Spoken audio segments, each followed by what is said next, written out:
Mais c'est ça la force de la littérature et c'est ça qu'on doit comprendre, que nous devons avoir notre propre littérature avec sa propre originalité, parce que la littérature ça t'habite quoi. Ok. Par exemple, nous tous ici nous avons des loups dans nos têtes, on n'a jamais vu un loup, moi j'ai jamais vu un loup. mais quand j'ai des animaux, je pense aux loups, je pense à des animaux que j'ai jamais vus qui sont européens à cause de la littérature, à cause des histoires. C'est très important et ça c'est bien parce qu'un livre comme tes fables devrait normalement être distribué dans les écoles et tout ça, parce que ça permet d'avoir un référent local, authentique et tout ça. Après toi-même tu parles des loups aussi. D'accord. Et mais tu as fait vraiment, est-ce que tu considères que tes fables c'est un livre pour enfants? C'est une question avec laquelle on a beaucoup débattu avec l'éditeur, parce que c'est vraiment un livre jeunesse. Et même quand je dis c'est pour un livre pour enfants, c'est dans le sens où en chacun de nous il y a toujours cette enfance là qui parle. Et puis il y a des livres quand même comme il y a des livres comme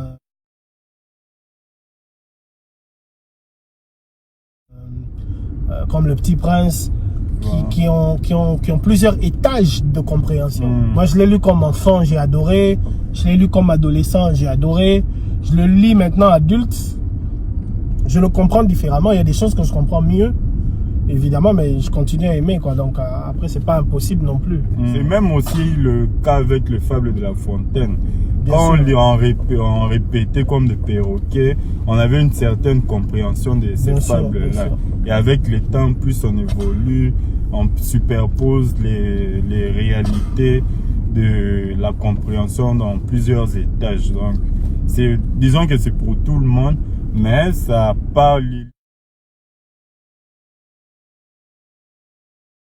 L'idée en fait c'était que les enfants comprennent d'un coup. C'est pour ça même qui a fait que l'écriture utilisée là-bas, c'est une écriture vraiment simpliste pour aider en fait la compréhension des enfants directement, avec les illustrations qui ont suivi, qui ont été bien faites. Et c'est ça qu'il faut aussi que ça, au-delà des écrits, les images aussi, ça aide aussi pour la compréhension de certaines histoires. Quels sont les éléments nouveaux par rapport à la fable qui t'y a ajouté, toi, Christian? C'est quoi ta spécificité par exemple par rapport à Fontaine? C'est quoi? Qu'est-ce que toi, en quoi tu penses que tu es innovant? Ma spécificité, c'est déjà par rapport au caractère pas de la forme.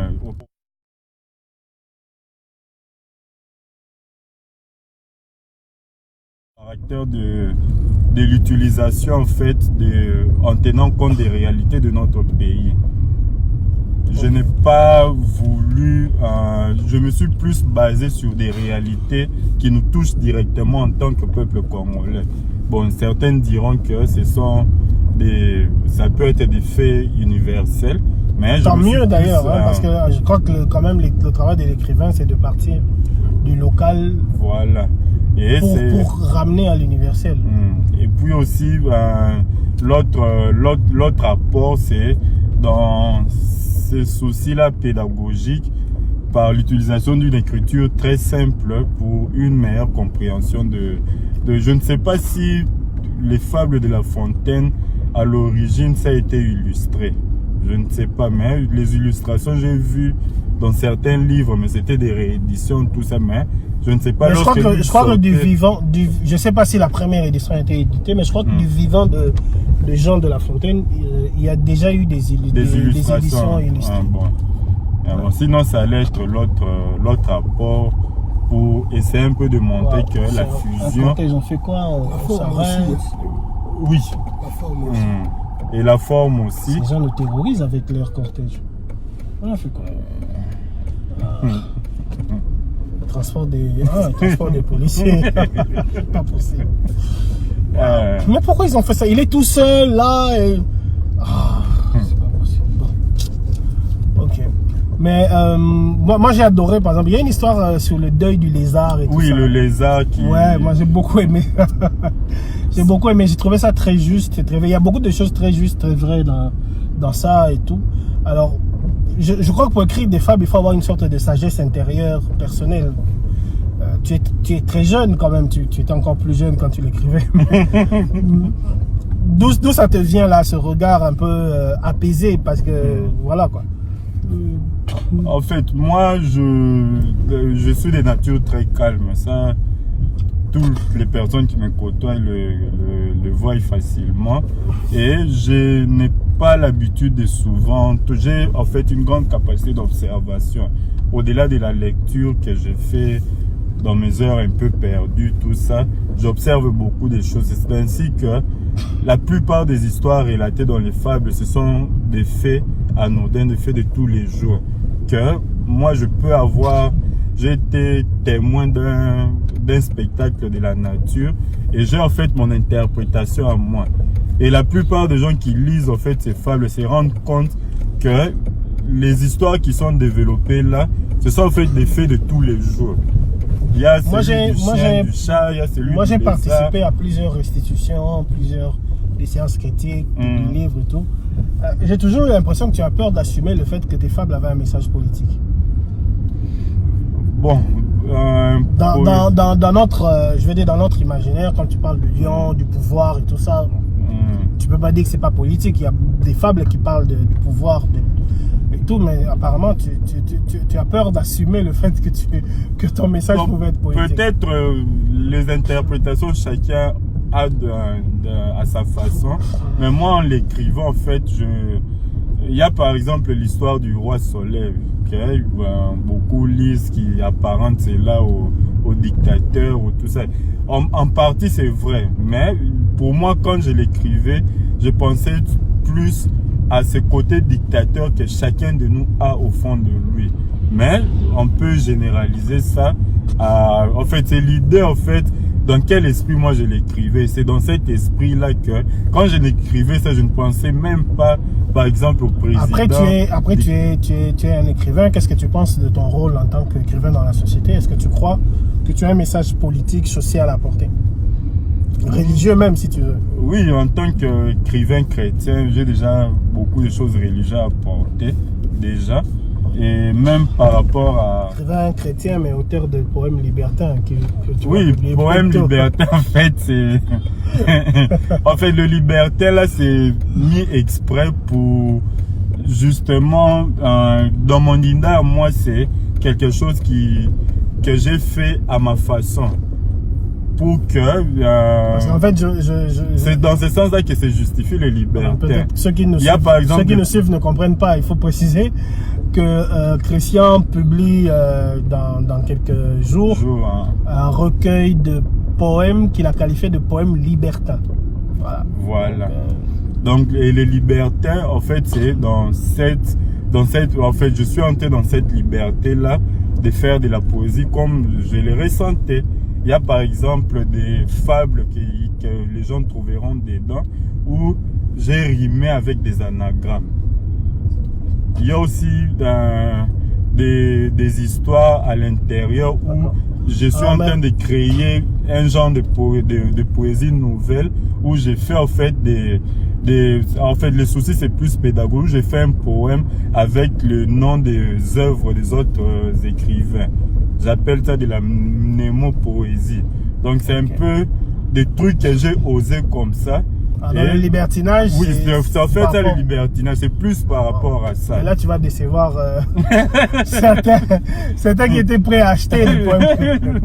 C'est vraiment ça. C'est dolosif ça. Mais mon projet à moi, c'est que dans le long terme, que je trouve des éditeurs de grande envergure qui pourront m'aider à me réaliser en tant qu'auteur, en tant qu'écrivain. Et il y a déjà un projet en cours avec mon éditeur, c'est la personne, les éditions qui ont publié les recueils des fables. Avec eux, je suis en discussion pour publier un roman, La mort est morte, qui va paraître d'ici. Là, on est en train de... Il faut noter que tu as écrit en lingala aussi. Tu as publié en lingala un roman. Hein? Oui, un roman. Un roman Bolineza na Buzoba. Oui. C'est quoi la différence? Quand tu écris en lingala, est-ce que c'est un autre écrivain ou tu es toujours le même? Est-ce qu'on peut te reconnaître à travers tes tes écrits lorsque tu changes de langue? Pour tout dire, en fait, même le roman Bolingoza Mbouzo, je l'ai écrit, j'étais encore vraiment tout jeune. À l'époque, je ne savais même pas parler lingala. Qu'est-ce qui s'est passé?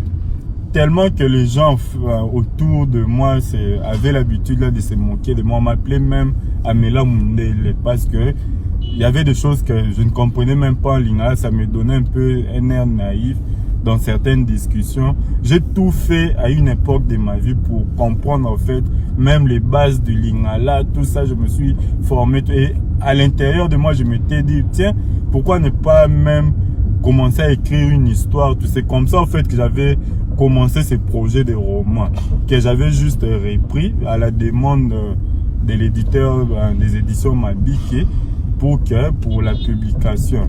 Ok. Mais maintenant, est-ce que chez toi, l'enjeu de la langue, c'est un enjeu essentiel? Bon, en fait, c'est ça. J'écris en lingala. La preuve, même, j'ai des poèmes en lingala. En français, bon, comme je ne sais pas encore parler l'anglais. On est lingala, il y a les célibataires. Ok. Non, mais voilà, moi j'aime beaucoup les fables. J'ai beaucoup aimé, je n'ai pas fini parce que j'étais entré dans autre chose, je vais revenir dessus. J'ai beaucoup aimé Bolingoza Mbouzo. Je sens quand tu vas sortir ton roman que tu peux pas, il sera bien parce que le romancier en toi il est bon, la manière de décrire et tout ça. Mais toi-même, comment tu vois ton écriture? Comment tu le travailles? Est-ce que c'est quelque chose de spontané ou c'est quelque chose de structuré, de construit, de ciselé? Tu prends ton temps pour fabriquer les phrases ou tu laisses couler ton débit d'écriture?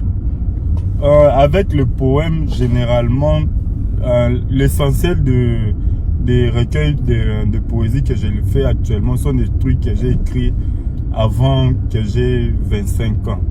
Donc en fait, j'ai toute une malle où il y a plusieurs poèmes et des fois, je rassemble ça par thème pour peut-être en vue d'une publication. Mais là où, c'est pour ça en fait que je ne publie pas encore des romans ou encore des nouvelles. C'est parce que dans les romans, je suis en fait dans cette recherche-là de la qualité de l'écriture. Les poèmes, en fait, c'était un moment de ma vie par rapport aux émotions que j'ai rencontrées, par rapport à certains sentiments. J'écrivais des choses un peu pêle-mêle comme ça, qu'aujourd'hui, tout ce que j'ai fait, c'est de rassembler et de réécrire. C'est pour ça, en fait, que ça donne un peu cet air-là que j'en publie beaucoup. On est en train de passer devant un bureau de la NER. On a fait 2 tours. On a fait 3 tours même. Ils vont finir par nous interpeller. Infraction d'excès d'aller-retour. Okay. C'est ça qui donne en fait cette impression-là que au contraire, ce sont des choses que j'ai fait il y a très longtemps. Et il n'y a pas beaucoup de Congolais qui ont osé dans l'écriture des fables. En mémoire, nous avons Badi Bangatade qui a utilisé les gens, mais ça date un peu. Ouais, c'est l'une des premières œuvres littéraires.